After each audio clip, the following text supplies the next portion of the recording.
L'île de Ré en automne, ce pourrait être ça, une mer grise et agitée et des plages désertes, battues par les vents pour le plus grand bonheur des sportifs de tout poil. Pourtant, les touristes sont bien là eux aussi. Même si le bonnet de bain a cédé la place au bonnet de laine enfoncé jusqu'aux oreilles. Car si la grande majorité des campings ont fermé leurs portes, les hôtels et autres résidences restées ouverts se préparent à accueillir les premiers vacanciers.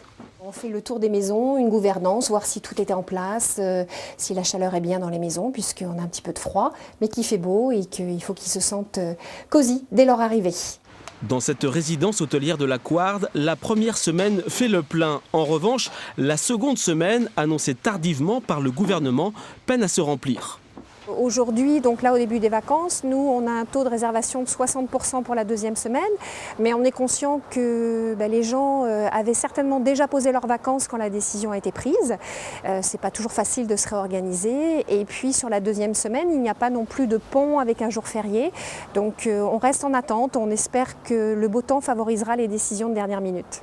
Partis d'Aix-en-Provence tôt ce matin, ces premiers vacanciers sont arrivés sans encombre pour prendre possession de leur lieu de villégiature. Prévoyant, ils n'ont pas oublié les jeux de société pour combler les heures de mauvais temps.